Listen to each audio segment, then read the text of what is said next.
Bonsoir. Tout d'abord, indiquer que la loi du 10 novembre dernier a remis en place les règles dérogatoires pour les conseils municipaux et communautaires, ceci jusqu'au 31 juillet l'année prochaine. C'est-à-dire que les conditions de quorum sont du tiers et chaque conseiller peut être porteur de 2 pouvoirs. Il est également demandé à chaque conseiller de respecter les règles sanitaires ainsi qu'au public de respecter également ces règles sanitaires.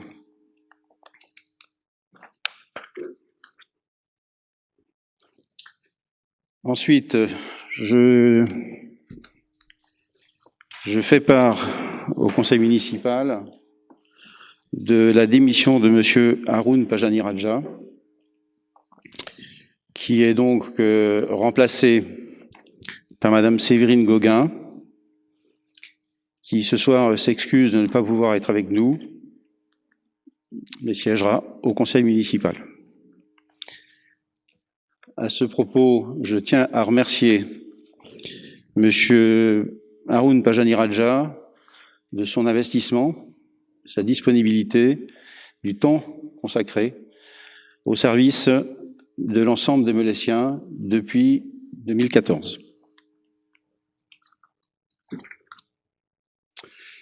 Je propose maintenant de poursuivre en demandant à M. Martin de procéder à l'appel des conseillers, s'il vous plaît.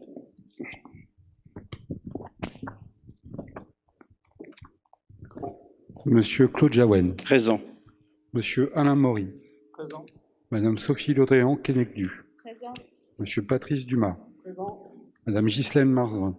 Présent. Monsieur Alain Massé. Absent. Madame Marie-Édith Massé. Présent. Monsieur Jean-Michel Pénard. Présent. Madame Françoise Leray. Présent. Madame Gaëlle Messry. Monsieur Laurent Jeanne. Madame Sylvie Virol. Monsieur Michel Lauré. Monsieur Benjamin Léon. Absent excusé et à donner pouvoir à monsieur Mathieu Gentès. Madame Marie-Christine Garnier. Monsieur Serge Abraham. Madame Séverine Gauguin. Absent excusé à donner pouvoir à madame Françoise Leray. Madame Florence Boulet. Monsieur Laurent Molez. Madame Béatrice Valette. Madame Magali Bertin. Madame Élise Carpier. Monsieur Mathieu Gentès. Madame Lisa Klimek. Madame Isabelle Lemarchand. Monsieur Jean-Baptiste Marvaux. Monsieur Yves Ferret.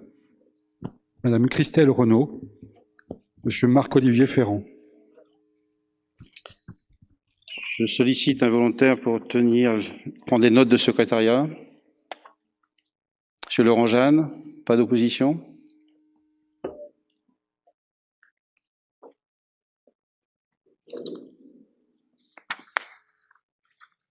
Avant de prendre les points de l'ordre du jour, j'informe les membres de l'Assemblée qu'en questions diverses, je reprendrai des éléments suite au mail que M. Marvaux nous a adressé à tous le 20 octobre dernier.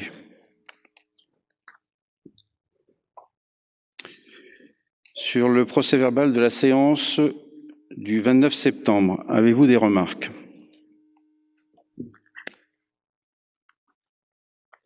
Monsieur Ferrand.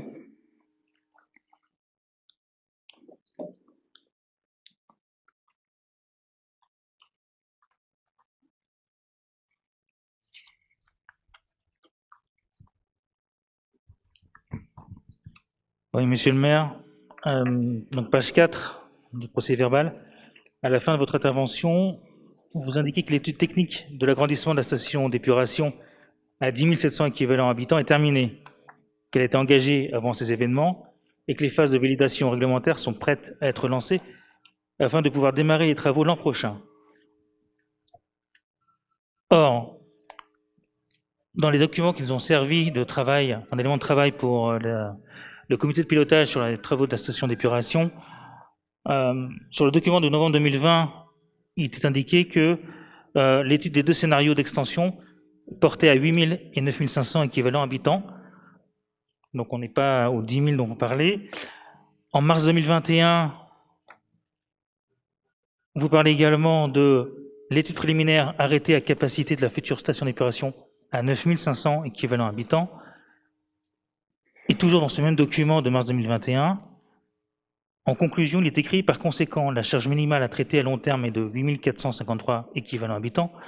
Le cahier des charges de maîtrise d'œuvre prévoit une comparaison avec une charge de 9 500 équivalents habitants, compte tenu du seuil réglementaire de 10 000 équivalents habitants.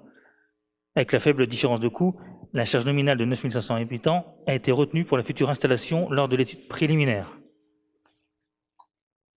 Voici pour ce point. Ensuite, page 9, on a l'intervention de M. Gentes, qui a été un petit peu raccourcie.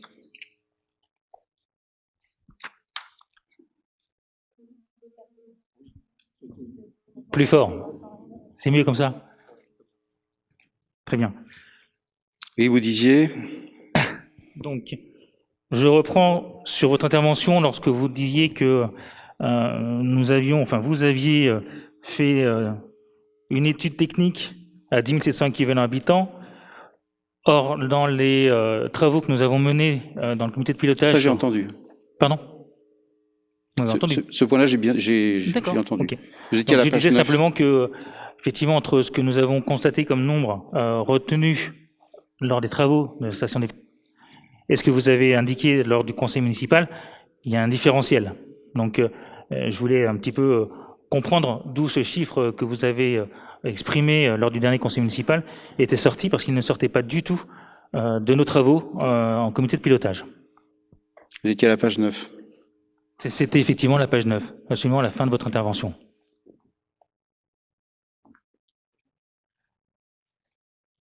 Non, page 4. Page 4 pour cette intervention. C'était à la page 4 aussi. Enfin, tant pour moi. Après, j'avais un deuxième point. Oui. C'était donc à la page 9. Oui. Pour M. Gentes, où là, vous avez simplement écrit « signale que la période 2014-2017 équivaut à 3 ans ». En réalité, il a été un peu plus loin que ça. Je peux vous proposer de les réécouter tout de suite, si vous le souhaitez.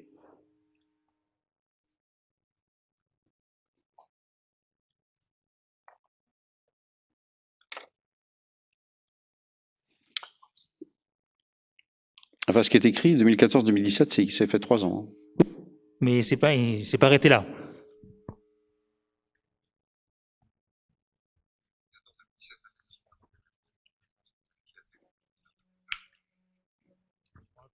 Non. Dommage. Redites-le. Redites-le.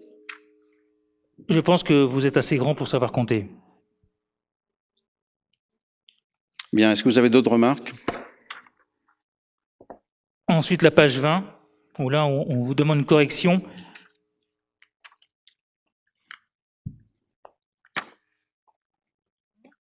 Page 20.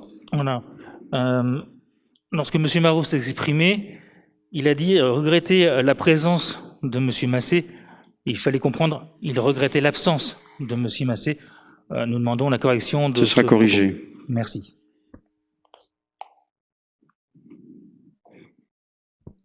Pas d'autres points. Très bien. À retenir aujourd'hui. Merci. La correction à la page 20 sera prise en compte. Avec cette prise en compte, pas d'autres remarques? Très bien. Je considère qu'avec cette prise en compte, le procès-verbal est validé. Et la page 9? Concernant la page 9, concernant la page 9, le procès-verbal reprend les éléments essentiels de la discussion. Voilà. Ouais. C'est quand même dommage d'édulcorer quand il y a des propos sympathiques. C'est quand même dommage. Ça reprend l'esprit. Non, pas l'esprit, non. C'est pas la lettre. Prendre pour des petits, c'est pas très sympathique. Ou alors c'est un esprit. Je propose que l'on prenne l'ordre du jour, s'il vous plaît. Le premier point, syndicat départemental d'énergie d'Ille-et-Vilaine, rapport d'activité 2020. Oui, j'ai proposé la validation du procès-verbal avec la prise en compte de la correction page 20. Qui est opposé à ça? Qui s'abstient? Donc nous le validons. Merci. Le premier point à l'ordre du jour, Madame Massé, s'il vous plaît.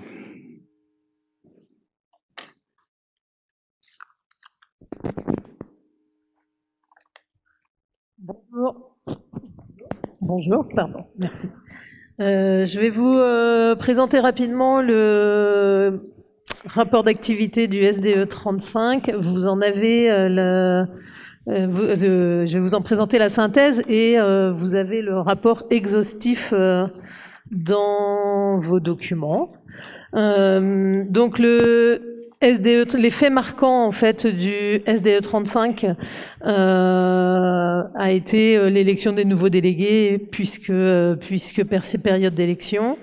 La négociation du prochain contrat de concession avec Enedis et EDF, l'inauguration de la première boucle d'autoconsommation. SDE 35 a aussi été lauréat d'un appel à projet acté qui permet de mobiliser 1 million d'euros sur la rénovation énergétique des bâtiments publics. Et le SDE a aussi inauguré sa première station bio-GNV. Juste pour rappel, les compétences du SDE, c'est le développement des réseaux gaz naturel en milieu rural, le développement de la mobilité durable et des énergies renouvelables, l'accompagnement de la transition énergétique des territoires. Il se porte garant du service public de l'électricité et il gère l'éclairage public. Dans ses missions sur la réduction des consommations d'énergie, il y a eu 1750 km de linéaire de réseau exploités et 8 millions d'euros investis en 2020 pour les travaux de rénovation de ce même réseau. Dans sa deuxième mission, qui est l'amélioration de l'efficacité énergétique, les chiffres clés de 2020, c'est 462 opérations de travaux qui consistent à soit effacer, soit renforcer, soit étendre ou sécuriser le réseau. Il y a eu 4 expérimentations sur la mobilité hydrogène initiées en 2020. Il y a eu 103 bornes BA, donc des bornes de recharge électrique qui sont disponibles dans le 35. 18 950 charges, ça représente 18 950 charges réalisées. Et donc, il y a en plus 6 projets de stations en bio-GNV.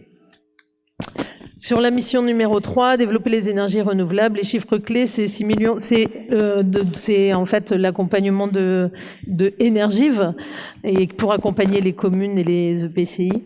C'est donc 6 millions d'euros de capital, c'est 10 prises de participation d'Energive dans du photovoltaïque au sol, éolien, méthanisation, coopérative citoyenne, mobilité bas carbone. C'est 29 études de nouveaux potentiels photovoltaïques. C'est 5 collectifs citoyens qui ont été accompagnés par Energive et 2 boucles d'autoconsommation. Dans la mission numéro 4 qui consiste à développer la relation des usagers, en chiffres clés, c'est un projet de coopération décentralisée au Niger et 950 000 euros pour lutter contre la précarité énergétique. Enfin, dans la mission numéro 5, mutualiser les moyens et les expériences, il y a eu un appui technique aux collectivités pour favoriser les mutualisations techniques et financières. 313 collectivités sont concernées, ce qui correspond à 859 sites approvisionnés en gaz, 4572 sites approvisionnés en électricité. Mission numéro 6, assurer le contrôle des concessions. Dans les chiffres clés, 16% d'ouvrages basse tension qui ont plus de 40 ans. Et le temps moyen de coupure subi sans être prévenu est de 58 minutes et 58,2 minutes. Voilà. Et quant aux finances, on est sur un budget recette de 24 millions, un budget de dépenses de 31 millions. Et pour les investissements, 22 millions ont été consacrés aux investissements sur des réseaux électriques, sur de l'éclairage public, sur les infrastructures de télécommunications et charges pour véhicules électriques. Merci beaucoup. Une demande de précision. Monsieur Ferré. Merci, Monsieur le maire. Je profite de ce rapport pour revenir sur l'éclairage public, je constate, alors c'est un petit peu ma marotte, j'en parle tous les ans, soit en conseil, soit en commission, mais je constate encore qu'il y a des déficiences à ce niveau-là.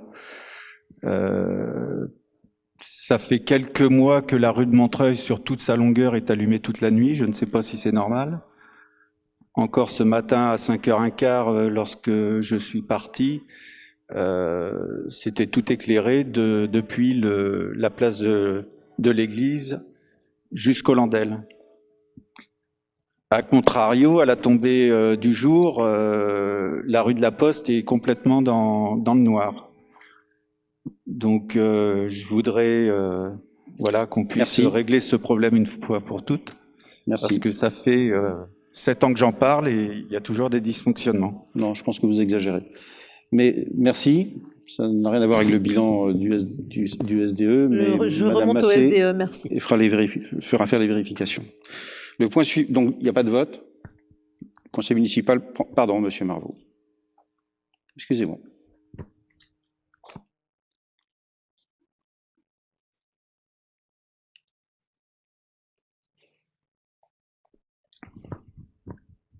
Merci, Monsieur le maire. J'aimerais juste, Madame Massé, que vous puissiez nous dire, sur les 31 315 284 € et 6 centimes qui ont été investis, combien l'ont été sur la commune de Melesse? Cherchez pas, hein. Mais sur les 31 millions, c'est du fonctionnement, c'est pas de l'investissement. Vous nous avez parlé tout à l'heure d'un 31 millions d'investissement. Dépenses. Fonctionnement. Et en investissement, donc c'était 22 millions, c'est ça? C'est 22 millions. Ma question donc porte non pas sur 31 millions, vous avez raison, mais sur 22 millions. Je ne vais pas énumérer, mais il y a eu beaucoup d'investissements Non, madame, ma question est précise. Oui. Si vous n'avez pas les réponses sous les yeux, vous me répondez que vous me les donnerez, mais vous ne me dites pas que vous allez... Non. Vous ne pouvez pas vous permettre de faire une réponse évasive. Je vous pose une question. S'il vous plaît. Elle est claire, je veux une réponse claire. La réponse, la question, elle est claire. Il n'y a pas la réponse ce soir, et c'est pas il faut aller dans le détail du bilan. Monsieur le maire, qu'aucun adjoint ne soit s'il vous capable. plaît. Mais non, mais S'il vous c'est plaît. quand même Donc, surnaturel que vous ne soyez pas capable de nous dire quel est, en montant, et je ne demande pas un montant précis, mais en ordre de grandeur, le montant investi sur la commune de Melesse. On a un adjoint finance qui devrait déjà être en train de lever la main pour prendre la parole, et on a Madame Massé qui vient de nous présenter un rapport et qui n'a pas les infos. À l'ordre du jour, il y a la présentation d'un rapport synthétique, du rapport d'activité synthétique 2020 du SDE. Vous avez posé une question. Nous n'avons pas la réponse maintenant. Merci, Monsieur le maire. Donc je vous demande la réponse de nous transmettre la réponse dans les meilleurs délais. sera apportée à l'ensemble des conseillers. Merci, Monsieur le maire. Donc, il n'y a pas de vote. Donc, nous avons pris acte de la présentation de ce rapport d'activité 2020. Le point suivant porte sur le rapport annuel 2020 de Valcobraise, le SMICTOM Valcobraise. Monsieur Dumas. Bien. Donc vous avez eu le rapport complet détaillé du SMICTOM, c'est ça, et une petite synthèse sur table.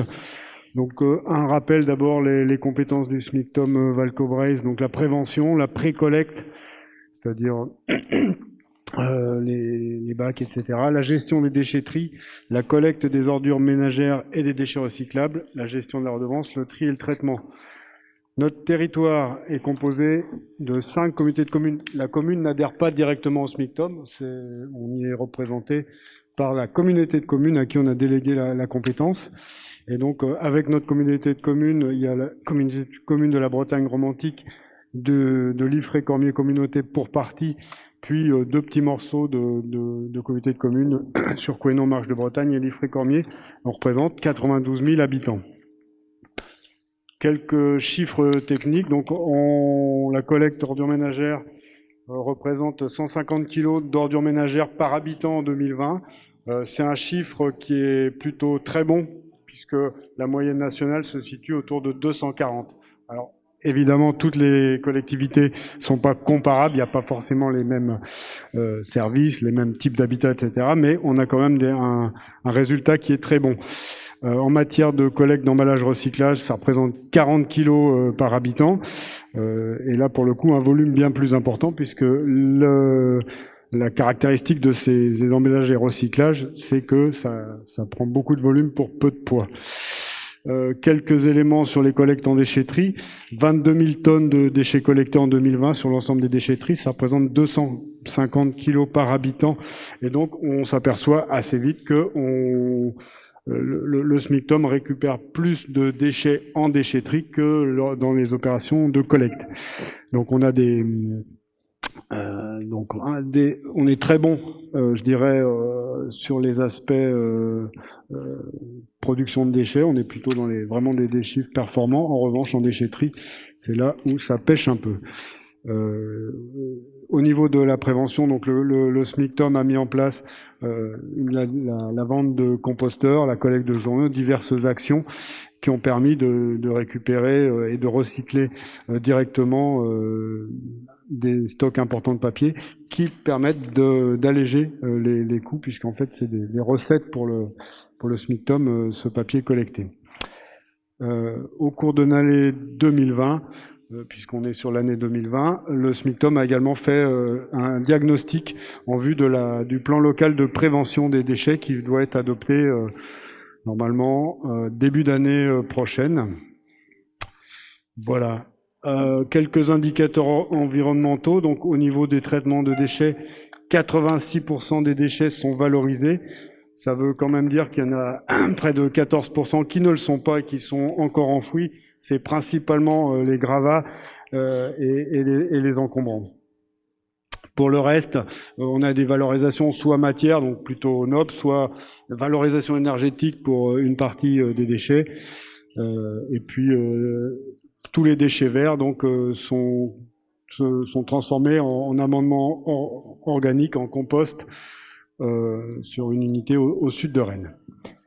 En matière de déchets, donc, on donne le chiffre de 45 300 tonnes de déchets gérés sur le SMICTOM en 2020, avec la répartition, donc on voit 50% déchetterie, 30% d'ordures ménagères et à peu près 20% de collecte sélective. En matière de finances, donc en fonctionnement des recettes qui excèdent les dépenses, donc 9 millions de recettes, 9,3 millions de recettes, 8,9 millions de dépenses.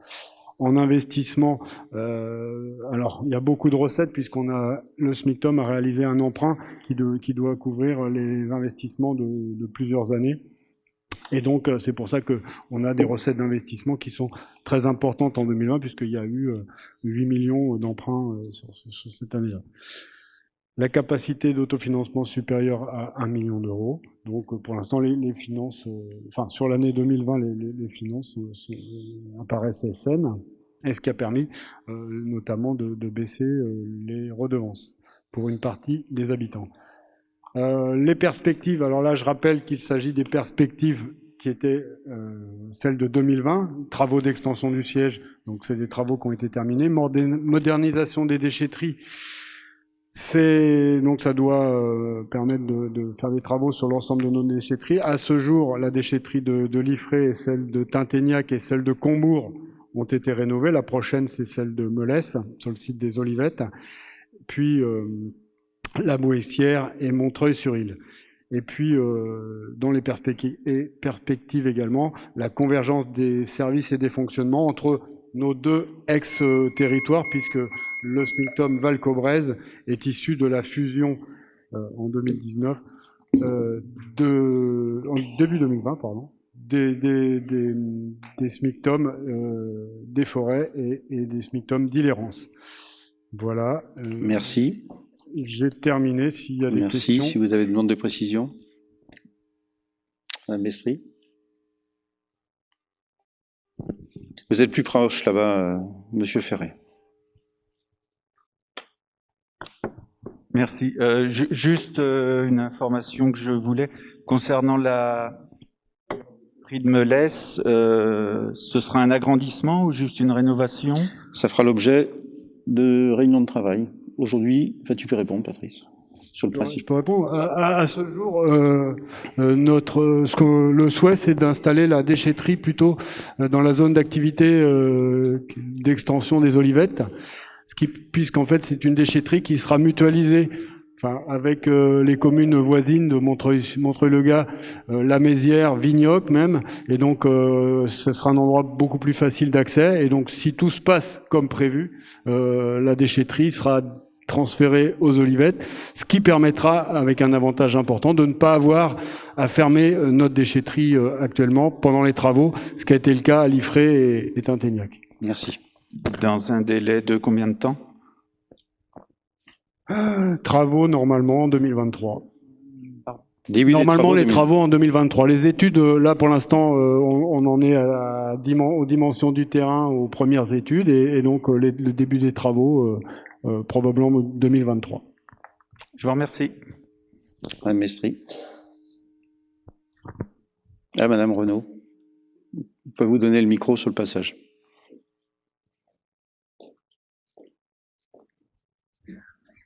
Merci, Monsieur le maire. Merci, Monsieur Dumas. Juste une petite Si, on entend. Juste une petite précision, Monsieur Dumas, quand vous indiquez à la lecture du rapport d'activité que nous sommes mauvais sur le traitement des déchets, puisqu'on a 247 kilos, pouvez-vous nous expliquer pourquoi, sachant que 86% sont recyclés? C'est juste pour comprendre pourquoi on est mauvais sur ces parties-là. Alors, j'ai pas dû. Si j'ai dit mauvais, peut-être que je l'ai dit. C'est ce que j'ai dit, c'est sur les volumes récupérés en déchetterie où là, on a des volumes qui sont un peu supérieurs en moyenne du fait du type d'habitat qu'on a avec des maisons, des jardins, etc. Donc beaucoup de déchets verts, par exemple, par rapport à des communes plus serrées. Après, en ce qui concerne nos performances, l'objectif, c'est le zéro enfouissement. Et donc, c'est l'objectif qui est fixé dans le plan régional de prévention. Et donc, 86%, ça veut dire qu'il y a encore 14% qu'on doit enfouir. Et c'est ce qu'on va... Enfin, c'est un des objectifs, c'est de réduire cette part-là en réutilisant les gravats autant que faire se peut en matériaux de construction, en réutilisant les encombrants avec récupérer le bois, recycler, récupérer les matériaux, les revendre, etc. Donc l'objectif c'est le 100% valorisé et donc on n'y est pas encore. Je suis d'accord avec vous, mais effectivement saluons quand même, je préfère que les gens mettent leurs déchets dans la déchetterie qui sont recyclés plutôt que dans les ordures ménagères. Donc, tout à fait. Ah bah bien sûr, oui, là vous avez complètement raison. Puisque c'est pour ça, voilà, saluons quand même, même s'il y a beaucoup, mais saluons quand même. Oui. L'objectif, c'est de réduire toutes nos quantités de déchets, aussi bien en déchetterie qu'en ordures ménagères, et de ne pas faire de vases communicants. Et effectivement, les déchets qui nous coûtent le plus cher, c'est les déchets qui sont collectés. Et donc, c'est là-dessus que le travail de prévention, que j'ai l'honneur d'avoir la vice-présidence, on a des actions fortes en matière de développement du compostage, par exemple, où on va essayer de généraliser les compostages collectifs, d'essayer de faire le plus de compostage individuel que possible. Donc, on vise toujours l'amélioration. Merci. Madame Mestri.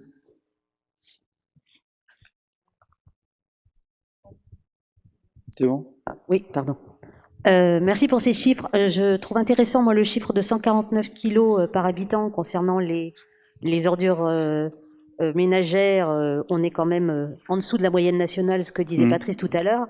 Par contre, il me semble peut-être qu'il sera intéressant de constater l'année prochaine l'évolution des tonnes de papier en apport volontaire, vu la collecte une fois toutes les 2 semaines des bacs jaunes. Peut-être que l'apport volontaire de papier pour alléger le volume des poubelles jaunes pourra être augmenté.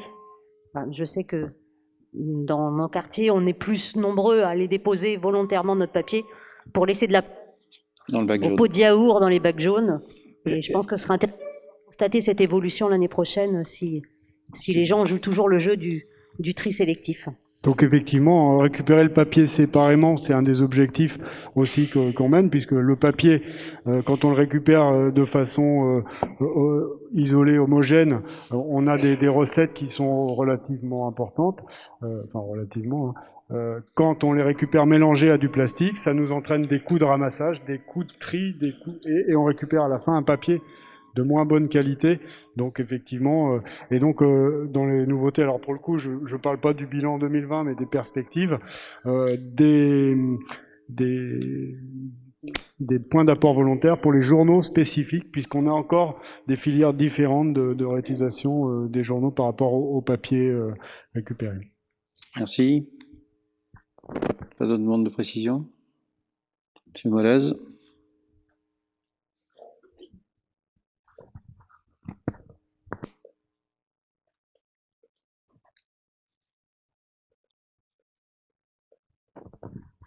Merci Patrice. Juste une précision aussi, tu disais que sur la filière, sur la partie gravat, c'était de l'enfouissement. Il y a quand même du tri important qui est fait en déchetterie, parce que tout ce qui est plâtre est mis à part. Aujourd'hui, ce tri n'est pas valorisé du tout? Alors pour moi, les gravats qui sont collectés, en particulier à l'IFRE, qui a une entreprise de travaux publics à côté, on en réutilise une partie. Donc tout va pas à l'enfouissement. Et après, c'est juste les catégories d'enfouissement qui sont différentes entre le plâtre et les gravats classiques. Mais sur la déchetterie de Molès, à ma connaissance, et je pense que je suis assez sûr de moi, les gravats vont à l'enfouissement. Ceux qui... Dans le fonctionnement d'aujourd'hui. Patrice évoque l'IFRE. La future déchetterie de Molès sera sur le format l'IFRE. D'autres demandes de précision? Bien, merci beaucoup. Je note donc que le conseil municipal a pris acte de la présentation de ce rapport annuel 2020 du SMICTOM Val-Cobraise. Le point suivant concerne le rapport annuel sur le prix et la qualité des services de l'eau potable de la collectivité eau du bassin rennais pour 2020. C'est Madame Massé qui fait la présentation synthétique. La collectivité eau du bassin rennais a 3 missions principales qui sont la protection de la ressource, la production d'eau potable et la distribution de l'eau. Sur la protection de la ressource, cela concerne 9 périmètres de protection de captage et 165 400 hectares d'aires d'alimentation de captage. Aujourd'hui, 100% de ces périmètres sont suivis et sur ces périmètres, nous avons constaté, je vais mettre seulement 54 infractions. Dans sa politique de protection de ressources, le CEBR a créé un label Terre de source. On en parlera tout à l'heure puisque c'est à l'ordre du jour du conseil de ce soir. Et si, quand je parlais tout à l'heure de seulement 54 infractions, si on se réfère aux analyses des qualités eau brute, on est à 0 dépassement de la limite nitrate, 0 dépassement de la limite pesticide. Il faut bien prendre conscience que ces ressources sont fragiles et que ces données aussi sont fragiles. Aujourd'hui, il y a des ressources qui ne sont pas exploitées dans le système de potabilisation puisque dépassant ces limites. Dans la production d'eau potable et d'énergie, c'est donc 13 ressources, 8 usines et une production d'énergie. Dans les travaux d'investissement qui ont été portés par la collectivité et qui vont, je vais juste citer la nouvelle usine de Rofemel et la réhabilitation du barrage. Ça va être les gros travaux qui ont été décidés et qui vont concerner les années à venir. Dans la distribution, c'est 217 000 abonnés. C'est des kilomètres de canalisation avec un taux de renouvellement moyen à 0,87% et les objectifs de la CEBR est de monter ce taux de renouvellement. De façon à avoir la meilleure production possible. Dans la distribution, c'est pas juste amener de l'eau au robinet, c'est aussi l'économiser. Et donc, il y a un programme Ecodo qui a continué à œuvrer en 2020 et qui est à destination aussi bien des scolaires que des habitants. Et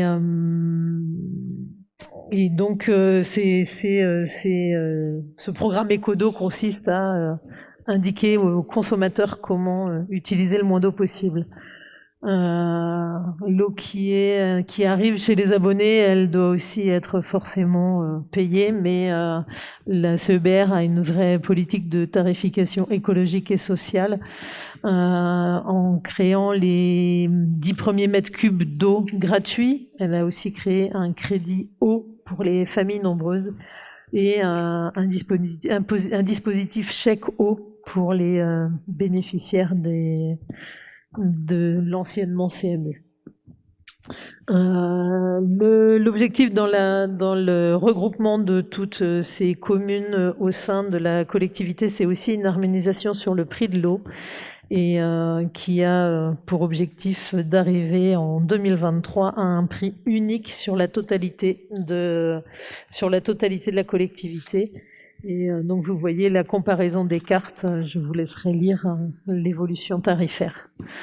En ce qui concerne les finances, on est sur un budget à 32 millions d'euros en recettes et 31 millions en dépenses. 166 marchés publics sont en cours, dont 63 signés en 2020. Et pour une masse salariale de 2 029 713 €. La CEBR dédie aussi une part de son budget à la recherche et le développement en accompagnant des thèses avec la Fondation Rennes 1 et œuvre aussi dans la coopération internationale en réhabilitant un réseau d'eau potable à Béthunia en Palestine. Merci. Des demandes de précision? Bien, merci. Je note donc avec vous que ce rapport d'activité 2020 de la CEBR a été présenté au conseil municipal de Molès ce soir. À suivre dans l'ordre du jour, point 4, plan local d'urbanisme intercommunal, charte de gouvernance. Monsieur Maury, s'il vous plaît. Donc, plan local d'urbanisme intercommunal, charte de gouvernance. Ce dossier a été présenté lors de la dernière commission d'urbanisme. La communauté de communes de Valdy-le-Binier s'est engagée dans la réalisation d'un plan local d'urbanisme. En 2017, les 19 communes ont signé la charte de gouvernance, élaboré le PLUI au service du projet de territoire de Valdy-le-Binier.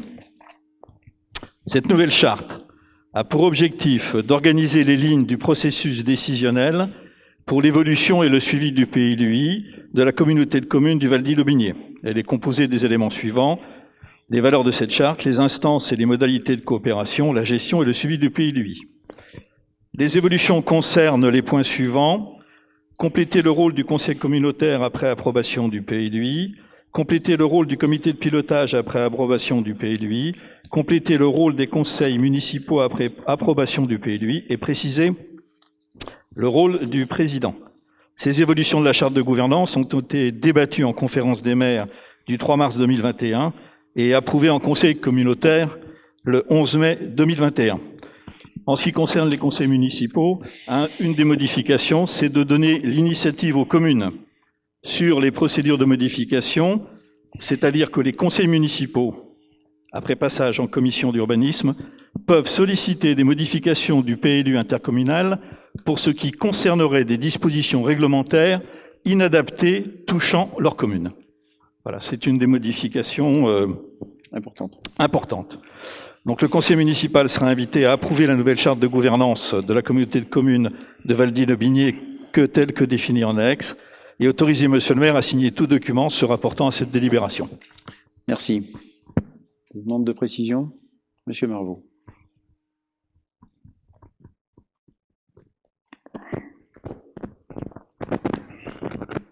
Oui, monsieur le maire, lors de la commission d'urbanisme qui devait étudier cette charte, j'ai essayé de poser des questions à votre représentant qui a, 1, refusé de me répondre, et 2, m'a demandé très clairement de me taire. Je vous pose donc la question, Monsieur le maire, est-il normal que nous ne puissions pas poser des questions en commission? Est-ce que ce lieu de débat que vous appelez de vos vœux se doit d'être uniquement le débat entre votre représentant et lui-même? Ou est-ce que les membres de l'opposition ont le droit en commission à la fois de s'interroger, et pas nécessairement de critiquer, mais de s'interroger, de demander des précisions, et ensuite de poser des questions? Nous avons donc, devant le refus de M. Maury de nous répondre, mais plus encore, devant l'interdiction, l'injonction qui m'a été faite par M. Maury de me taire, alors même que ma question était parfaitement légitime, nous avons dû, avec M. Ferret, quitter la réunion de la commission. Donc j'aimerais savoir quel est votre sentiment par rapport à ça. Est-ce qu'il faut que les commissions soient annulées et que les questions viennent systématiquement au conseil municipal? Les commissions municipales et les groupes de travail sont des lieux de débat et d'échange. C'est bien précisé dans le règlement intérieur du conseil municipal. Au cas particulier, je demande à M. Maury d'apporter les précisions. Alors juste pour refaire un petit peu un point, nous pourrions reprendre, Monsieur Marvaux, les derniers comptes rendus des commissions d'urbanisme dans lesquelles vous avez pu largement vous exprimer sans aucun problème. Et dans ces comptes rendus, d'ailleurs, certaines de vos interventions ont été reprises et même parfois certaines de vos propositions. Ça, c'est clair. Ensuite, je regarde Monsieur Ferret, puisque nous avons pratiqué, Monsieur Ferret, la commission urbanisme pendant 6 ans. Vous étiez présent, vous vous exprimiez à cette époque. Pouvez-vous me dire si une seule fois... Attendez, Monsieur Maury. Monsieur Maury, non. Monsieur Marvaux. Non, mais attendez. Monsieur Marvaux. On ne va pas demander à Monsieur Maury de nous raconter la guerre de 14. C'est pas la question. Ma question est précise, Monsieur Maury. Elle porte sur la dernière réunion de la commission. Oui. Elle ne porte pas sur la façon dont les commissions ont été gérées entre 2014 et 2020. Alors moi, Monsieur le maire, ma question est précise. Une fois encore, je vous demande d'avoir une réponse précise à une question précise. Donc la réponse... Monsieur Maury est en train de réécrire l'histoire. Ce n'est pas le sujet. Monsieur Marvaux, arrêtez d'interrompre. La parole est à Monsieur Maury. Vous m'avez mis en cause dans ce mail que vous avez adressé à l'ensemble, simplement pour dire que jamais, dans la gestion des commissions urbanisme, je ne me serais permis que l'opposition ne puisse pas s'exprimer. Alors pourquoi l'avez-vous fait ce soir-là? Pouvez-vous le confirmer? Je n'allais pas dire les yeux dans les yeux, mais pouvez-vous le confirmer? Monsieur Maury, effectivement, les commissions se sont... Non mais oui ou non? Monsieur Maury, les commissions se sont généralement bien passées. Merci. Sauf que là, à la dernière commission, vous avez confondu 2 questions. Vous avez commencé à 20h30 pile, alors que l'ensemble de la majorité était présente, enfin les membres de la commission de la majorité étaient présents et moi-même. Vous vous êtes même pas enquéri de savoir auprès de moi-même si Monsieur Marvaux allait venir ou pas. Vous avez parlé que les documents concernant la SAFER allaient être communiqués ultérieurement. Et ensuite, nous avons parlé du document sur le PLUI. Et c'est là que Monsieur Marvaux a demandé comme les commissions vont être renforcées, Monsieur Marvaux a demandé à ce qu'on puisse avoir suffisamment longtemps à l'avance les documents. Vous ne lui avez pas laissé le temps de terminer sa phrase, que vous avez, de manière quasi hystérique, crié. Mesurez vos propos, Monsieur Ferret, s'il vous plaît. Quasi hystérique, vous avez crié « Taisez-vous, taisez-vous, vous n'avez plus la parole, taisez-vous ». Donc à ce moment-là, on a pris la décision de partir, effectivement. Monsieur Marvaux a pris la décision, vous avez suivi. Oui. Comment? Oui, Monsieur Marvaux a pris la décision de quitter. Non, non, Monsieur Maury, c'est l'inverse. Alors, juste, s'il vous plaît. Vous étiez dans un tel état d'excitation que vous ne vous rappelez pas. C'est moi qui ai dit à Monsieur Marvaux, on part. Très bien. La commission préalable sur les déplacements avec Monsieur Dumas, il n'y a eu aucun problème, mais vous étiez, avant même le début de la réunion, je pense, un peu énervé. Bon, écoutez, là c'est un peu gratuit, cette façon-là, sur mon état d'esprit à l'instant, je ne me permettrai pas ce genre de remarques. Juste pour terminer, la question de M. Marvaux était parfaitement légitime. Simplement, M. Marvaux a démarré de la même façon que ça lui arrive assez souvent, et je pourrais en faire une liste importante, dans la provocation. Il faudrait commencer à s'améliorer. Voilà ses premiers propos. Donc, j'ai considéré qu'on allait partir une fois de plus sur une démarche polémique. Nous avions un travail à faire sur la table, et c'est seulement et seulement pour ça que je me suis autorisé, non pas par hystérie, mais fermement, de dire on passe à autre chose parce que nous avions un travail à réaliser.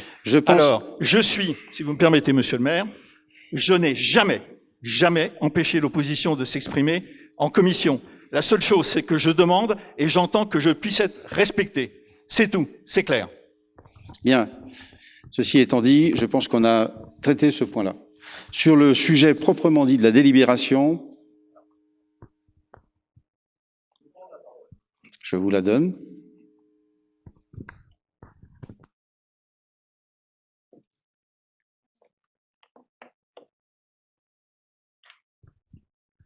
Juste pour un constat.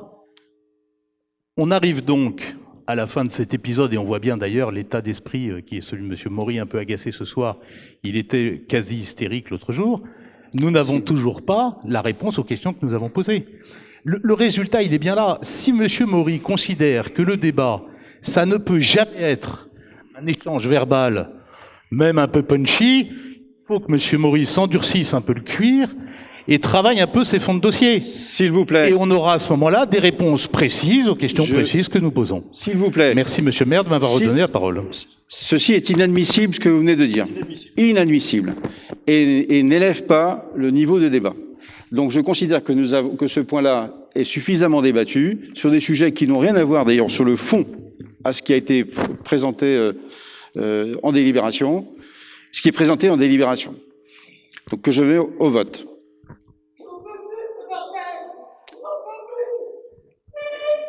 Je mets au vote.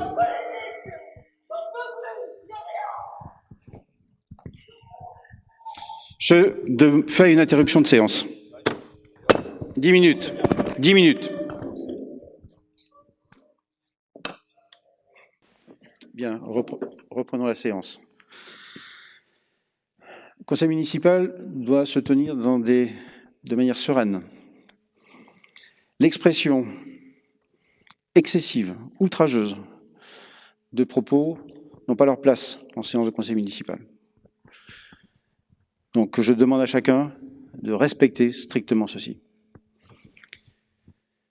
Madame Garnier quitte la séance. Madame Bertin quitte momentanément la séance. Nous en étions donc à la fin des débats sur le point 4 que je mets au vote du conseil municipal.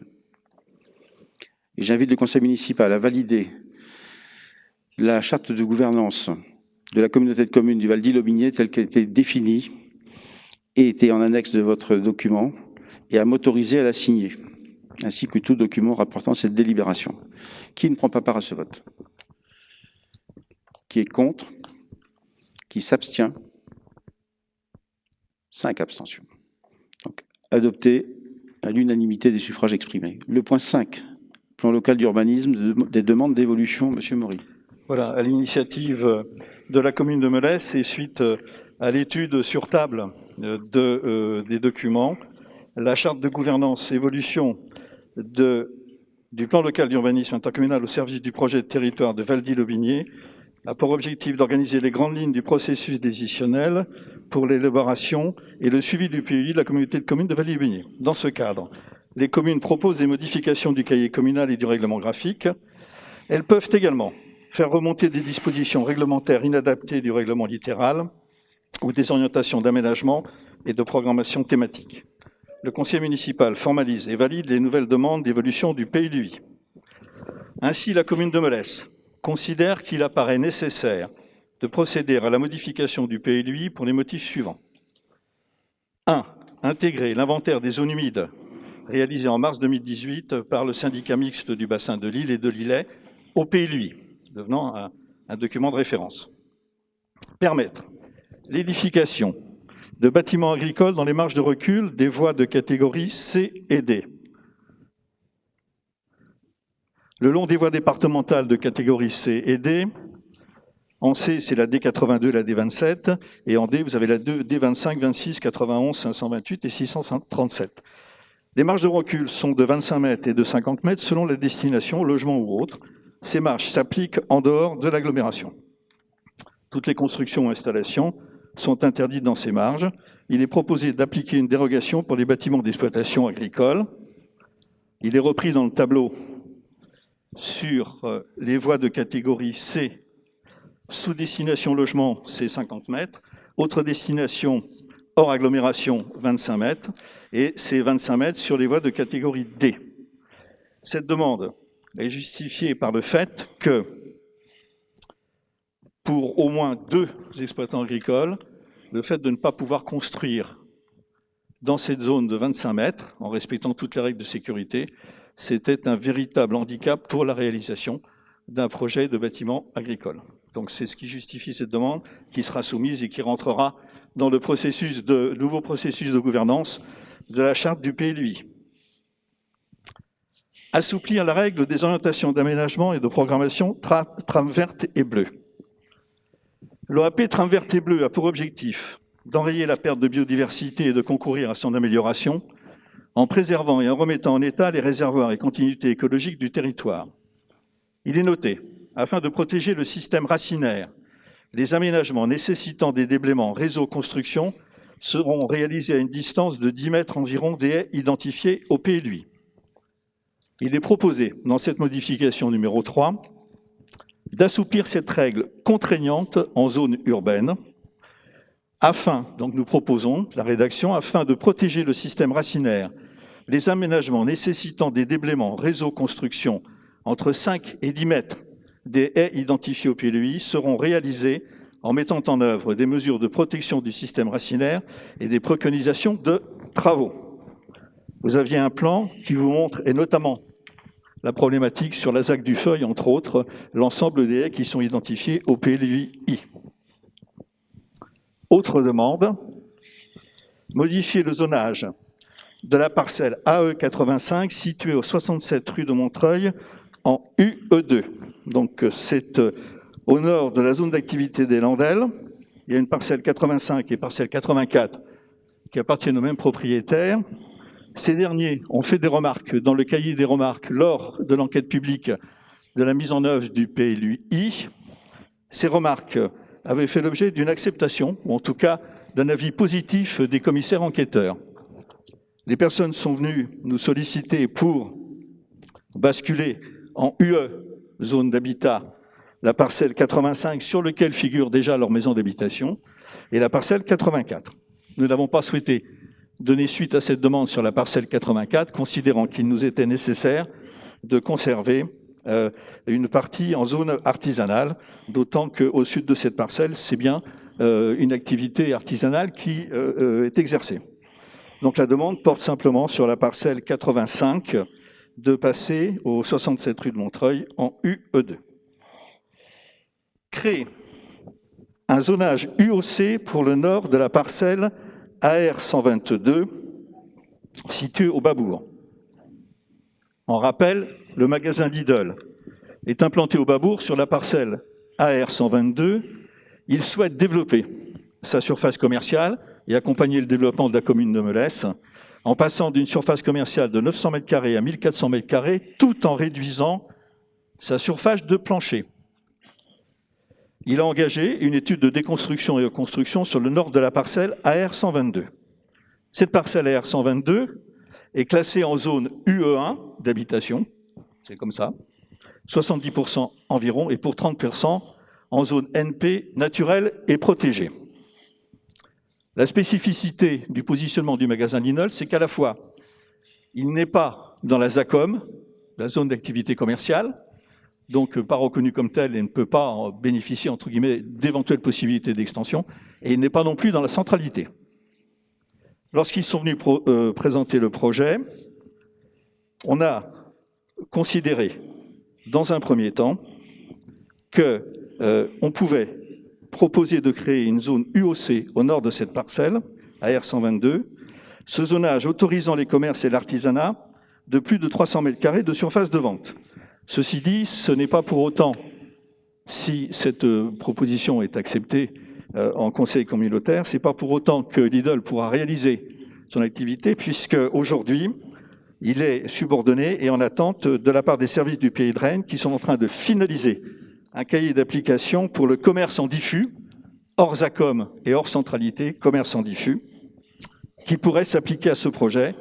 Ceci dit, ce projet, s'il devait se réaliser dans ce sens-là, devra, entre guillemets, prévoir des logements, ce qu'a priori Lidl a déjà réalisé dans d'autres activités. Donc, dans un premier temps, basculement au UOC, et ensuite, en fonction des résultats du cahier du pays de Rennes, eh bien, on verra si cette opération pourra être présentée sous forme de permis, et puis présentée en commission, etc. Ensuite, modification du périmètre du zonage UE3 au Champ-Courtin. La commune connaît, chacun le sait, une forte pression urbaine. Nous souhaitons sur cette partie-là élargir le périmètre du zonage UE3. En effet, sur les parcelles 1836 et E1837, elles sont insérées en zone 1 à U2, c'est-à-dire zone d'activité, industriel, stockage, bureau, mais entre deux zones d'habitation UE3, et notamment à l'ouest de ces parcelles, cette zone UE3 qui a fait l'objet d'urbanisation en fond de parcelles.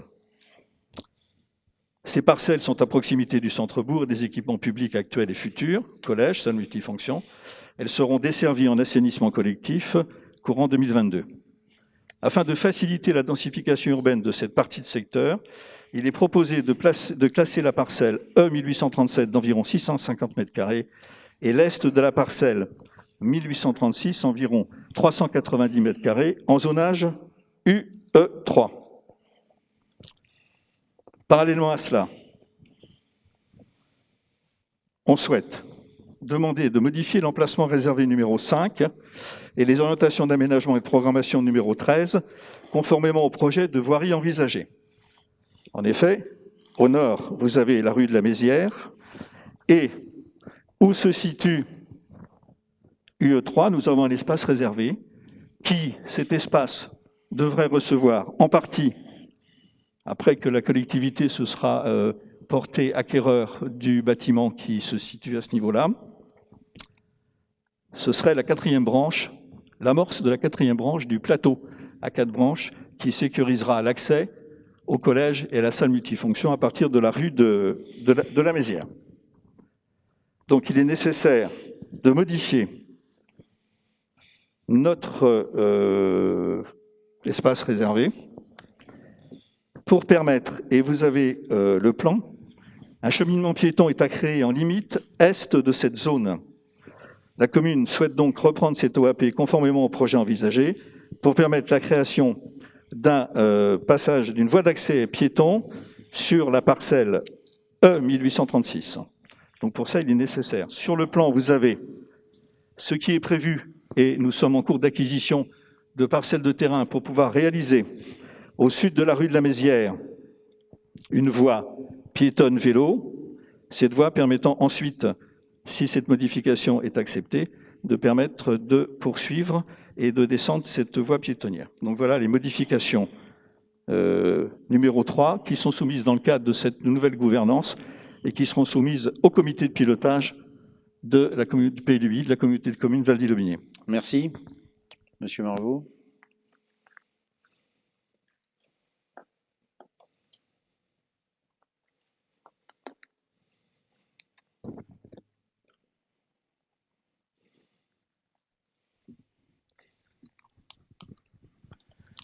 Oui, monsieur le maire, merci. Monsieur Maury, est-il normal, monsieur le maire, que ces documents soient déposés sur table ce soir, que nous n'ayons pas eu l'occasion de les travailler avant la séance du conseil municipal, que ces documents n'ont pas été adressés aux membres de la commission d'urbanisme et donc sur des sujets qui sont extrêmement importants, nous n'avons pas pu anticiper l'analyse de ces documents avant la réunion de ce soir? Alors, juste une réponse, monsieur Marvaux. Effectivement, vous avez reçu, comme tous les membres de la commission urbanisme, et si ce n'est pas le cas, je reposerai la question à madame Christelle Mochet-Le Gouern, mais elle n'a aucune raison de me dire des choses qui n'ont pas été réalisées. Les documents, le compte-rendu de la commission urbanisme, ainsi que les documents ont été adressés aux membres de la commission. Alors, ne me demandez pas la date parce que je ne saurais pas vous la dire. Et également, il vous a été adressé à vous en particulier, puisque vous l'aviez souhaité, d'avoir une copie de la convention avec la SAFER. Alors, vous demanderez à vos services de vérifier les envois et de me redonner les dates, parce que je viens de vérifier dans ma boîte mail mairie, j'entends, mais je sais que nous avons eu quelques soucis avec le serveur, donc je viens de vérifier dans ma boîte mail mairie et je n'ai pas ces documents. Ok, bah, écoutez, Il n'empêche, monsieur le maire, qu'il me semble que sur des sujets aussi importants que ceux qui touchent à l'urbanisme, il serait quand même souhaitable que ces dossiers puissent être étudiés un peu plus en amont par l'ensemble des conseillers municipaux d'ailleurs, qui au même titre que les membres de la commission urbanisme devraient avoir ces documents, ce qui permettrait à tous et à chacun d'aller voir sur place, d'aller se rendre compte des propositions qui sont faites et de pouvoir, là, il est quand même impossible pour ceux qui ne maîtrisent pas à 100% le dossier, d'analyser en 10 minutes de présentation et encore des sujets de cette importance. Pour cette raison, nous nous abstiendrons sur cette délibération, monsieur le maire. D'autres remarques? Madame Le Drian, Kennec-Du.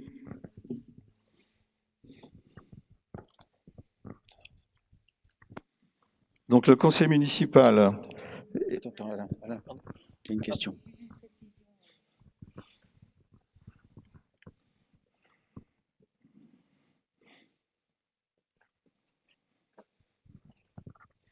Oui, juste une petite précision sur l'OAP tram verte et bleue. Comme on en avait discuté en commission, il faut préciser que c'est en zone urbaine. Oui, parce que là, dans la rédaction, c'est pas précisé que c'est uniquement en zone urbaine. C'est à rajouter, mais dans la présentation, M. Maury a bien indiqué zone urbaine. Il l'a bien dit, mais comme c'est pas on rajoute écrit, et c'est ce qu'on avait convenu aussi en commission. On rajoute cette mention dans la délibération votée. Je soumets au vote. J'invite le conseil municipal à valider les demandes d'évolution que M. Maury a présenté dans le détail et à m'autoriser à signer tout document se rapportant à cette délibération. Qui ne souhaite pas prendre part à ce vote? Qui est contre? Qui s'abstient? 5 abstentions. Je vous remercie de la validation de l'unanimité des suffrages exprimés. Le point 6, convention avec la SAFER Bretagne. M. Maury, s'il vous plaît. Donc, convention de partenariat entre la commune de Melesse et la Société d'aménagement foncier et d'établissement rural de Bretagne, SAFER. L'une des orientations de la politique foncière de la ville de Melesse consiste à créer les conditions visantes à concilier développement urbain, activité agricole et protection de l'environnement. Dans cette perspective, la commune souhaite mettre en place un partenariat avec la SAFER, considérée comme l'opérateur foncier sur le marché de l'espace rural. Il est proposé de procéder à la signature d'une convention selon les conditions suivantes. Limite territoriale, Melesse, Béton, RC Prélifré, Montreuil-le-Gard, Saint-Aubin-de-Bigné, avec une durée d'1 an renouvelable par tacite reconduction à partir du 1er janvier 2022.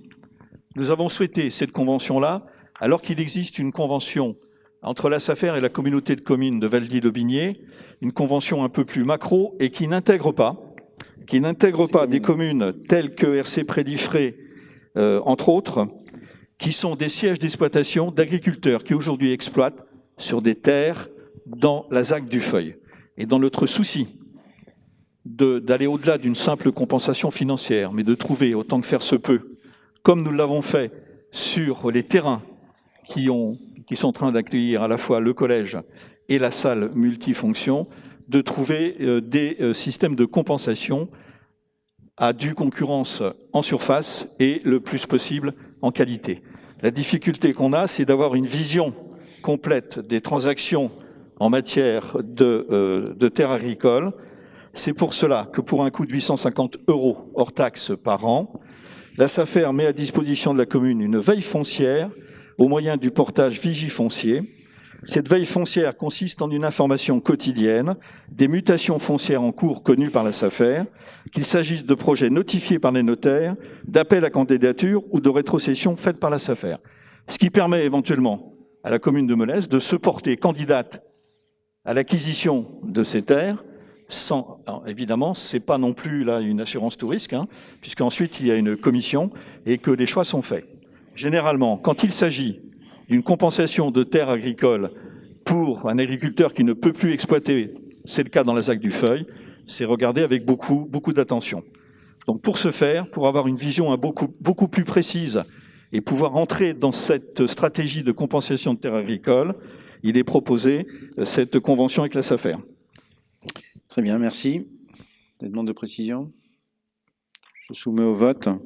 en invitant le conseil municipal à approuver les termes de cette convention de partenariat avec la SAFER qui était annexée, qui était présent en annexe de la note de synthèse, et de m'autoriser à la signer, ainsi que tout document relatif à ce dossier. Qui ne prend pas part à ce vote?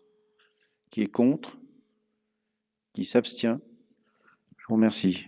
Le point 7, domaine public, redevance pour l'occupation provisoire du domaine public pour les chantiers de travaux et de réseau public et de distribution de gaz. Monsieur Dumas. Eh bien, chaque année, nous recevons une redevance pour l'occupation provisoire du domaine public qui concerne les travaux de réseaux de gaz qui ont été mis en place dans l'année, et une redevance d'occupation du domaine public pour tous les réseaux qui existent à Melesse. La proposition de la délibération, c'est de valider les tarifs à fixer pour ces deux redevances. Donc on se base sur le plafond, c'est des sommes qui sont versées par GRDF, et donc on propose de fixer à 0,35 € par mètre de canalisation pour les travaux de gaz, et une formule un peu compliquée, mais qui correspond à un plafond de 0,035 € par mètre de canalisation pour les canalisations en place. À titre indicatif, nous avons à peu près 30 km de réseau de gaz, et ces redevances ont rapporté 1 400 € sur l'année précédente. Merci. Voilà.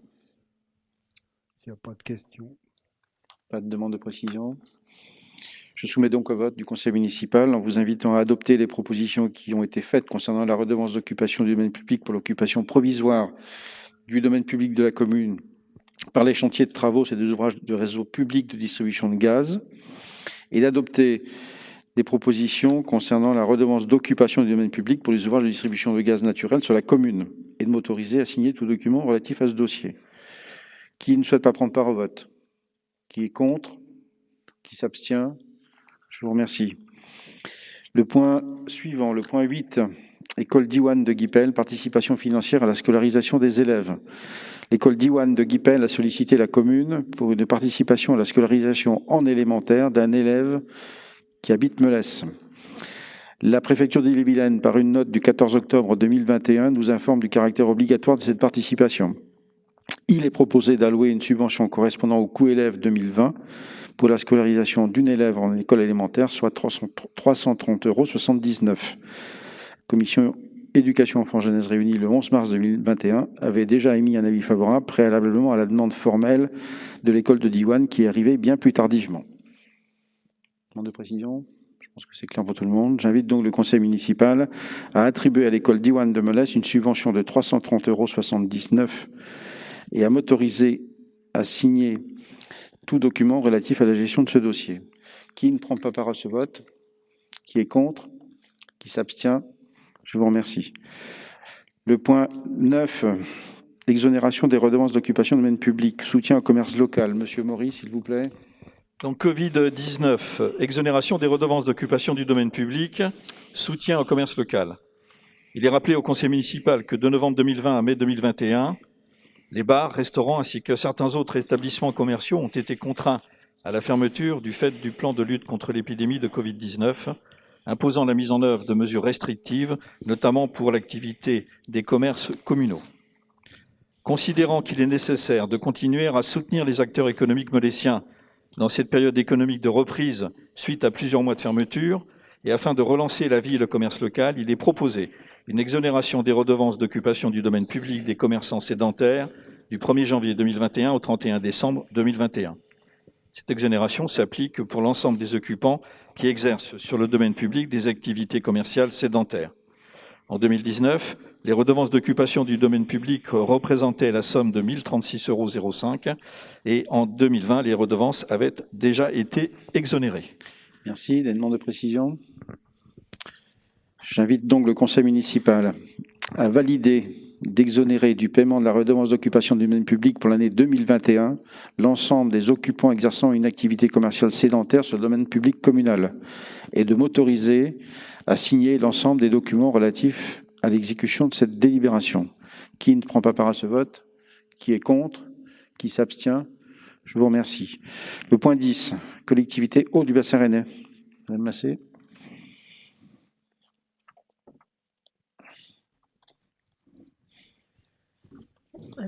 Adhésion à la convention constitutive du groupement de commandes pour la passation de marchés publics de préservation de la ressource en eau potable et de l'air du bassin rennais, du pays de Rennes et du pays de Fougères, marché de terre de source. Au regard d'une convergence des problématiques qualité de l'eau et qualité de l'air, il est proposé aux syndicats de production d'eau potable, eau de pays de Rennes, de Fougères, ainsi qu'à leurs EPCI et communes d'adhérer au projet dénommé Terre de source, qui a pour objectif de participer à la préservation de la qualité de l'eau potable distribuée par Eau du bassin rennais et Eau du pays de Fougères, participer à la préservation de la qualité de l'air au titre plan, climat, air, énergie territoriale sur les territoires des pays et établissements publics de coopération intercommunale, que sont les métropoles, communautés d'agglomération et les communautés de communes. Optimiser la satisfaction des besoins en produits alimentaires durables des adhérents du groupement de commandes en référence aux objectifs de la loi Egalim. Développer des actions d'éducation à l'alimentation durable. La mutualisation de l'achat de prestations de services environnementaux et de l'achat de denrées alimentaires durables par groupement de commandes permettra de rémunérer la prestation de services attendue de la part des agriculteurs ayant un impact positif sur la qualité de l'eau potable et ou la qualité de l'air sous 3 formes complémentaires. Par le versement d'un montant forfaitaire de la part des syndicats, pays et EPCI compétents territorialement et exerçant la compétence de préservation de qualité de l'eau potable ou de la qualité de l'air sur leur territoire. Par le paiement d'une contre-valeur de la prestation de services environnementaux via l'achat de produits agricoles de la part des restaurations collectives issues du territoire des syndicats d'eau potable. Par le paiement d'une prestation d'éducation à l'alimentation durable réalisée par un agriculteur. Les communes, au titre de leur restauration scolaire, gérée en régie, s'engagent dans le cadre de l'exécution des marchés à venir du présent groupement de commandes à réaliser un volume d'achat auquel elles auront préalablement déterminé à hauteur de leurs besoins propres. Une déclaration d'engagement minimum sera demandée préalablement à la publication de chaque marché ou accord cadre. À respecter un montant maximum d'achat via marché terre de source de 15% de leurs achats annuels en denrées alimentaires. À rechercher l'anticipation des besoins afin de permettre la planification de l'ordre. À collaborer dans la mesure de leurs possibilités à la coordination des commandes des membres du groupement, étalement et ou regroupement, afin d'optimiser la valorisation de la production des fournisseurs retenus dans le cadre des marchés à venir. Notamment participer à un travail sur la coordination des plans alimentaires des restaurations scolaires et à respecter la saisonnalité des productions agricoles. La convention constitutive du groupement à laquelle il est proposé d'adhérer fixe les modalités d'organisation conclues entre les membres. Il est proposé de mandater en tant que coordinateur du groupement la collectivité Eau du bassin rennais. Le comité de pilotage du partenariat comprendra un représentant de chaque structure signataire, accompagné éventuellement de son responsable des achats et de son chef de restauration collective. Chaque acheteur exécutera lui-même le marché en respectant le volume des achats sur lesquels il se sera engagé lors de la définition des besoins préalables à la création du marché concerné. Cet engagement portera sur les lignes de produits et les quantités annuelles, en assurant des relations avec les fournisseurs attributaires de ces marchés. Chaque acheteur s'engage à communiquer au coordinateur, CEBR, dans le cadre de la préparation des marchés publics, le budget annuel de ces denrées alimentaires et dans le cadre de l'exécution des futurs marchés, le montant annuel consommé, tout lot confondu, sur le marché terre de source. Chaque acheteur s'engage, tout lot confondu, à ne pas dépasser un montant annuel consommé sur le marché supérieur à 15% de son propre budget annuel d'acquisition de denrées alimentaires. Cette limitation découle du fait que les marchés de prestation de services terre de source ne peuvent et ne doivent pas se substituer au marché d'acquisition des denrées alimentaires des communes. L'ensemble des frais liés au fonctionnement du groupement d'attribution des marchés et d'éventuels frais de contentieux restent à charge du coordinateur. La convention constitutive comportera les modalités simplifiées d'entrée et de sortie du groupement. L'adhésion d'un nouvel adhérent pourra être réalisée à tout moment, étant précisé que les nouveaux adhérents ne pourront participer à l'exécution des marchés attribués antérieurement à leur adhésion. Permettre aux collectivités souhaitant quitter le groupement de le faire en respectant un préavis de 3 mois. Ces collectivités resteront cependant engagées dans les marchés en cours pour lesquels elles se sont engagées précédemment. La commission d'appel d'offres du groupement ainsi que le président de la CAO sont ceux du coordinateur, à savoir ceux de la CAO de la collectivité Eau du Bassin Rennais.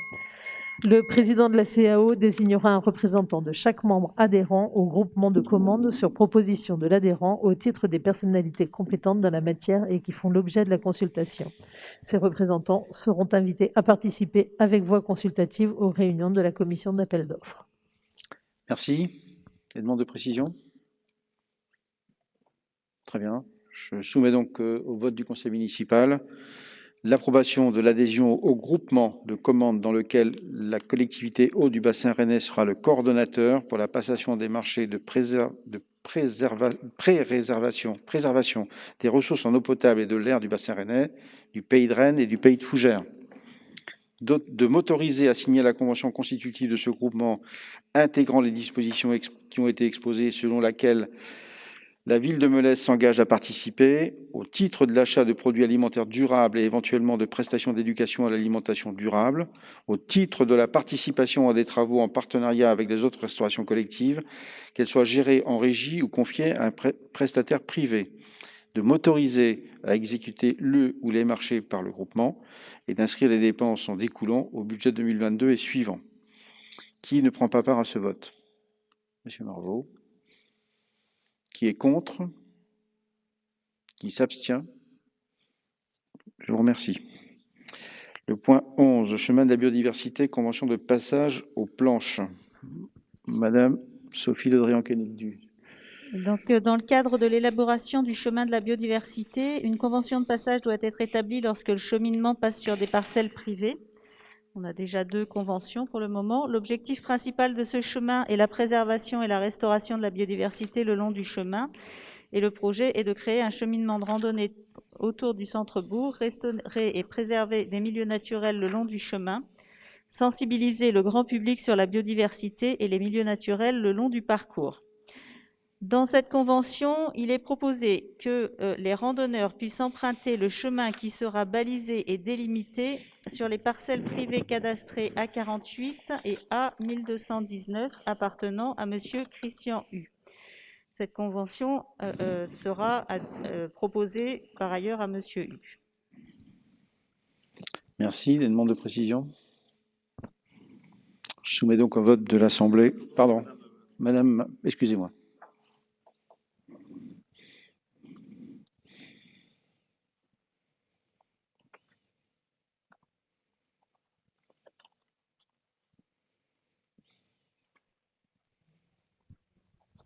Madame Le Marchand. Non, juste une demande de précision sur la traversée qui se fera donc sur la RD. Est-ce qu'il y a des modalités en termes de sécurité qui sont envisagées, que ce soit une signalétique ou je ne sais, mais pour... Oui, il y a une signalétique qui va être mise en place. D'accord. Et au moins la réduction de la vitesse... à cet endroit-là. Oui, alors c'est une départementale, donc on ne peut pas faire grand-chose sur la départementale, mais on peut faire une signalétique de chaque côté. De part et d'autre. Ok, pour rendre visible le passage. Oui, tout à fait. Ok, merci. Soumettre au vote. Donc j'invite le conseil municipal à valider les termes de la convention de passage du chemin de la biodiversité sur les parcelles cadastrées A48 et A1219 et de m'autoriser à signer cette convention de passage ainsi que tout document sur ce dossier. Qui ne souhaite pas prendre part au vote? Qui est contre? Qui s'abstient? Je vous remercie. Le point 12, Agence bretonne de la biodiversité, candidature au dispositif territoire engagé pour la nature. Madame Le Drian-Kennedy. Le programme Territoire engagé pour la nature vise à faire émerger, reconnaître et valoriser des plans d'action en faveur de la biodiversité. Il s'adresse aux communes et intercommunalités, quelle que soit leur taille, qu'elles soient débutantes ou initiées en matière de biodiversité.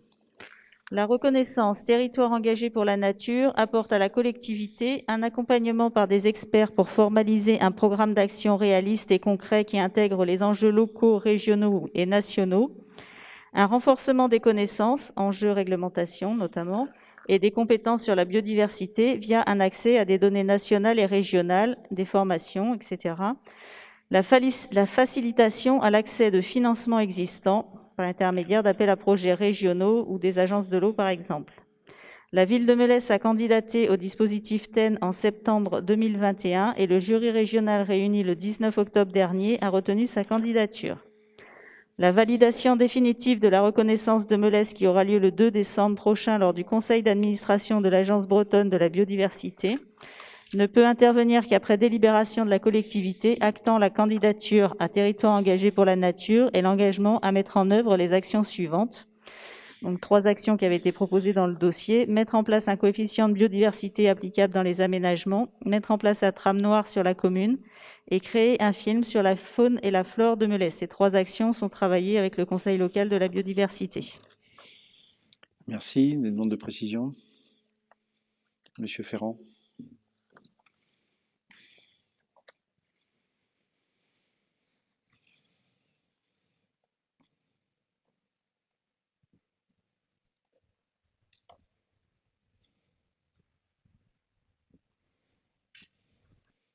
Monsieur Ferrand. Oui.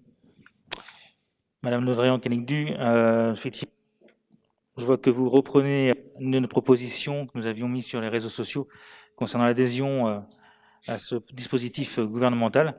C'est une bonne chose. Ça fait partie des nombreuses propositions qu'on a dans les réseaux sociaux sur la préservation de la biodiversité à Melesse. Je profite également de l'avoir cédé la parole pour revenir sur les propos tenus lors de la dernière commission sur la biodiversité, où vous disiez qu'il n'y avait pas eu d'enquête sur l'aire de jeu aux Fontenelles. J'ai entre les mains un mail qui date de novembre 2020, il y a donc un an, qui vous a été adressé, ainsi qu'à monsieur le maire et à d'autres personnes des services techniques, qui ont fait part d'une enquête de l'OFB qui a eu lieu le 24 novembre dernier sur cette aire de jeu. Voilà. Alors, c'est pas une enquête, c'est une constatation, c'est un procès-verbal de constatation suite à une demande d'un riverain et accompagné par une demande de la mairie. C'est pas une enquête en cours, comme vous avez dit. Et deuxièmement, donc sur le territoire engagé pour la nature, je vous remercie de votre suggestion. Ce dispositif existe déjà depuis 2 ans, je pense, sur l'ensemble de la France, et sur la Bretagne, c'était possible de se candidater uniquement depuis septembre. C'est pour ça qu'on l'a fait, mais notre dossier était prêt depuis avant que vous le mettiez sur les réseaux sociaux. Merci. Madame... Conjonction de planète. Parfait. Madame Valette.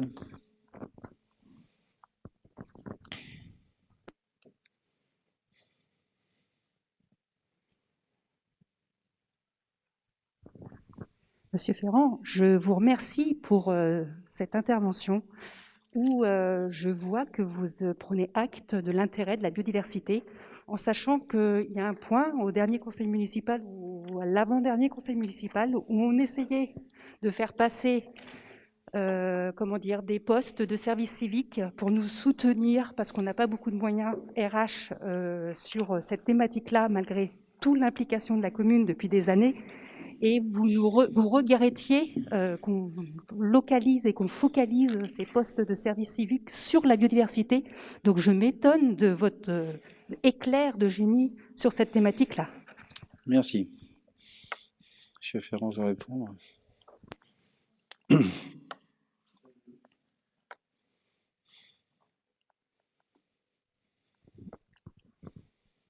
Alors, éclair de génie, je ne sais pas. J'en ai pas les prétentions, tout du moins. Pour autant, c'est pas parce qu'on emploie des services civiques en hiver que l'on va avoir des aides pour le développement de la biodiversité à Melesse. Voilà. Donc d'ailleurs, on va en reparler dans le prochain item, puisque l'emploi sera sur une période un peu plus longue. Voilà. Bien. La biodiversité, c'est un programme pour tout le monde. C'est pas uniquement en employant des services civiques. C'est tout ce que j'avais à vous dire là tout de suite.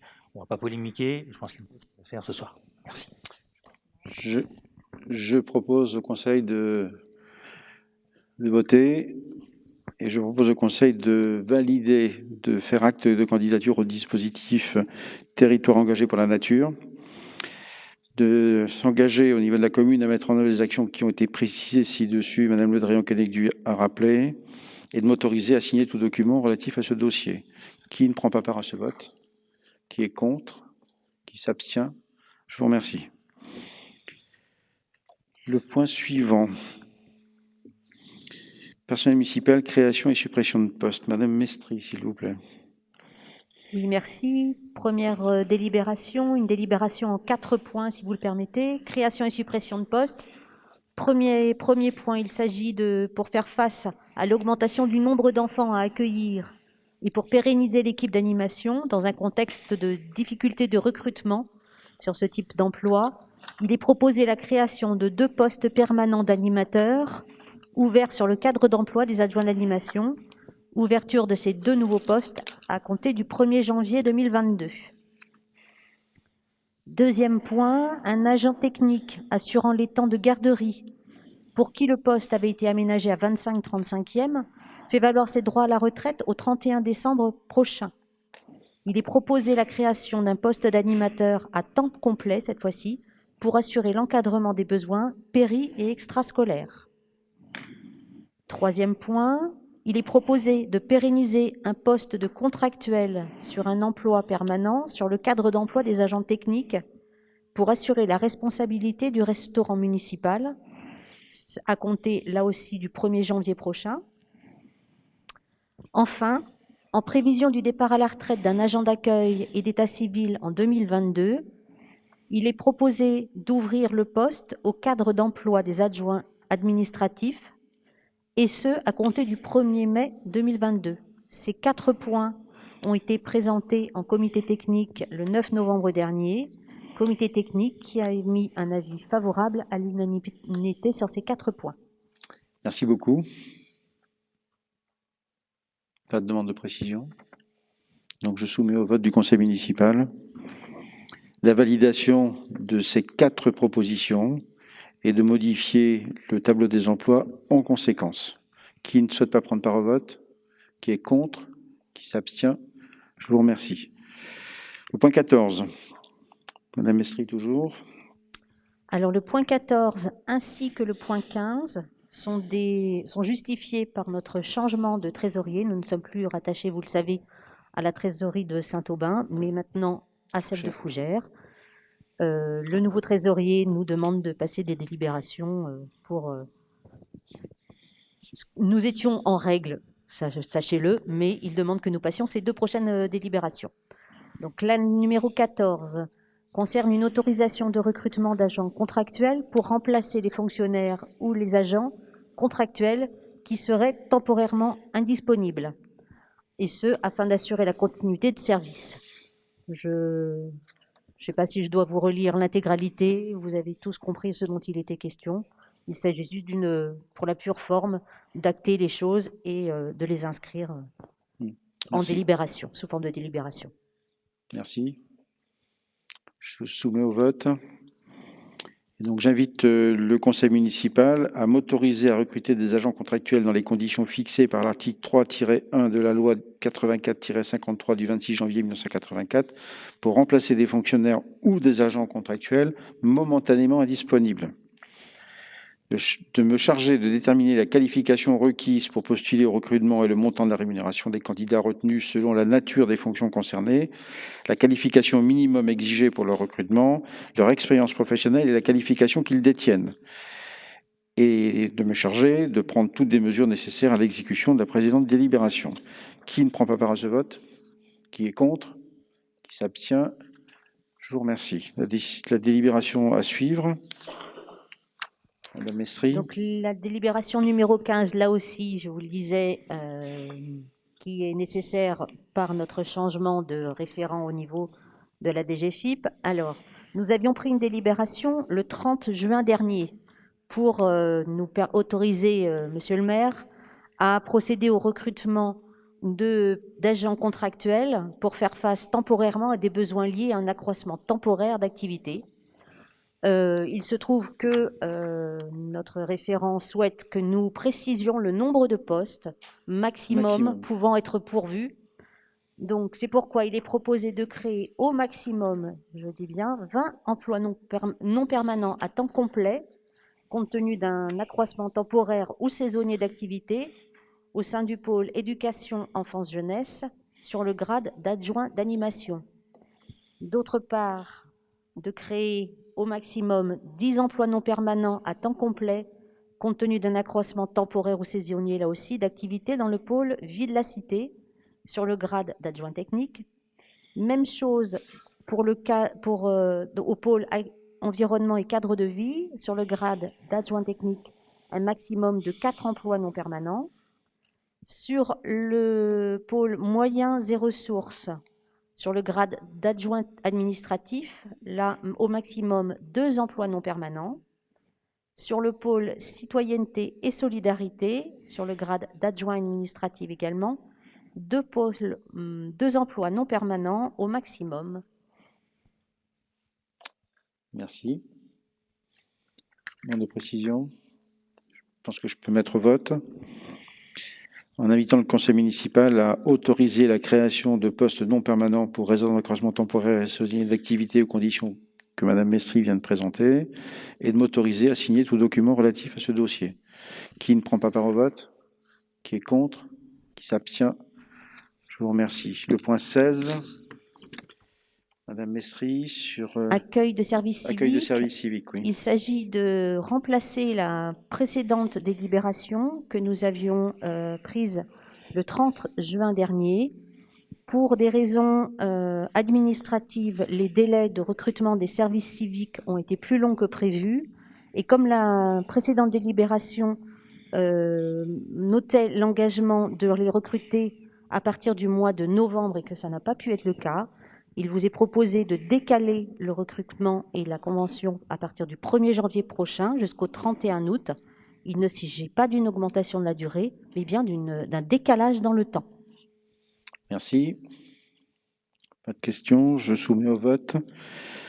En invitant le conseil municipal à m'autoriser à demander l'agrément nécessaire auprès de la direction départementale interministérielle chargée de la cohésion sociale, de renouveler l'accueil de 2 volontaires dans le cadre du dispositif service civique au sein de la collectivité du 1er janvier 2022 au 31 août 2022 et de m'autoriser à signer l'ensemble des documents relatifs à ce dossier.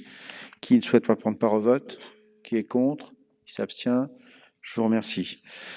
Le point 17, adhésion au réseau Défi Collectivité Bretagne. Madame Le Drian-Kennecdu. À partir du 1er janvier 2022, le réseau Défi Collectivité Bretagne va être mis en place afin de répondre aux besoins techniques soulevés par la mise en œuvre du zéro phyto dans les collectivités bretonnes. Ce réseau est porté par la région avec la participation de la Fredon Bretagne et de son bureau d'études Proxalis Environnement, de l'Association des techniciens des bassins versants bretons et de la DRAF Bretagne et des collectivités adhérentes. Le but est de rejoindre un réseau d'acteurs désirant contribuer à promouvoir des pratiques vertueuses d'entretien des espaces publics en échangeant et en partageant leurs expériences de mise en place de techniques d'entretien et d'aménagement. L'objectif du réseau est d'obtenir des références techniques et économiques, de les analyser et les partager, de diffuser largement les techniques d'aménagement, les méthodes alternatives et les outils de communication, la description des portages de projets, de valoriser les solutions mises en œuvre par certaines collectivités de ce réseau vers les autres, de créer des réseaux d'échanges et de visites sur le terrain pour pérenniser les collectivités bretonnes en zéro phyto. Les échanges entre elles permettront de trouver ensemble des solutions aux nouveaux problèmes rencontrés en zéro phyto. Créer une émulation et des circuits de transmission entre les collectivités en zéro phyto et les autres. Afin de partager l'expérience des collectivités, des fiches retour d'expérience vont être établies et mises en ligne sur une plateforme où toutes les communes adhérentes pourront se rendre. Il s'agit d'obtenir des idées de pratiques pour la mise en place du zéro phyto, d'échanger sur des thématiques ou problématiques rencontrées avec les collectivités. Il sera également proposé des visites techniques dans les collectivités ainsi qu'une rencontre annuelle.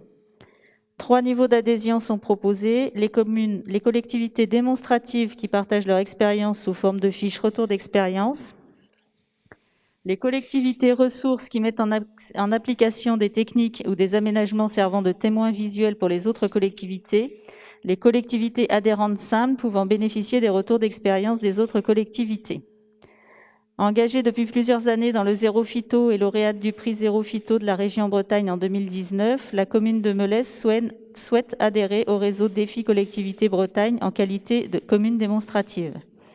Sa candidature a été retenue pour ce niveau d'adhésion, les expériences à partager concernant l'entretien du cimetière, des terrains de sport et la réalisation d'aménagements paysagers. Merci. Des demandes de précision? Je peux mettre au vote.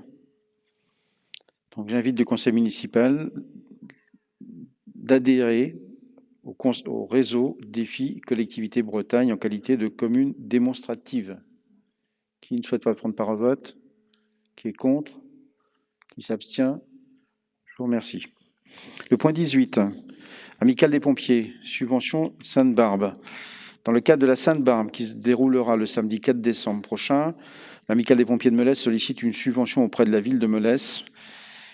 Il est proposé d'allouer une subvention à hauteur de 720 €, correspondant à 24, la prise en charge de 24 repas pour les pompiers qui sont en fonction, à hauteur de 30 €. Je mets au vote. Et j'invite le conseil municipal à décider d'allouer cette subvention de 720 € à l'Amicale des pompiers de Melesse et de m'autoriser à signer tout document sur ce dossier. Qui ne prend pas part à ce vote? Qui est contre? Pardon.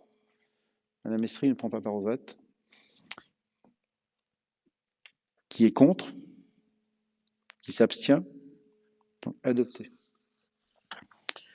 Le point 19, demande de subvention pour Melesse à la page. Madame Leray.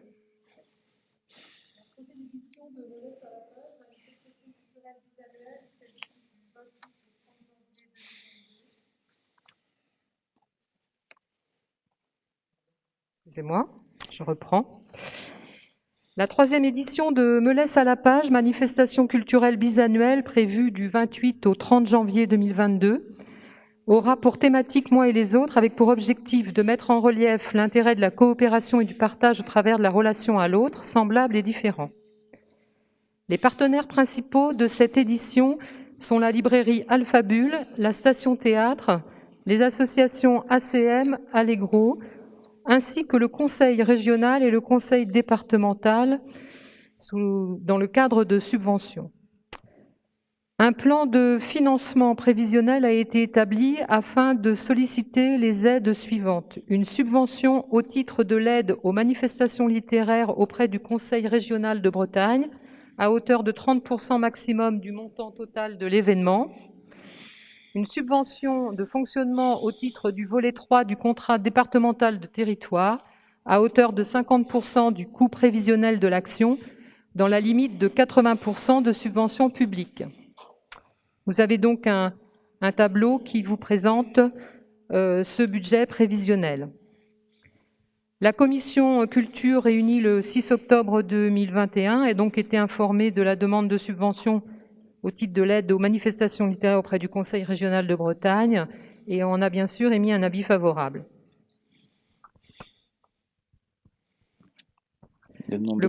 Pardon. Vas-y. Le conseil municipal sera invité à approuver le plan de financement prévisionnel présenté ci-dessus, dans le tableau, oui. S'engager à inscrire les crédits nécessaires au budget primitif 2022, solliciter les subventions telles que présentées ci-dessus, autoriser Monsieur le maire à signer tout document relatif à ce dossier. Merci. Des demandes de précision? Je soumets donc au vote, tel que Madame Leray vient de le présenter. Qui ne souhaite pas prendre part à ce vote? Madame Mestri. Qui est contre? Qui s'abstient? Je vous remercie. Le point 20, contrat de territoire, demande de subvention pour 2022, soutien au fonds numérique. Madame Leray.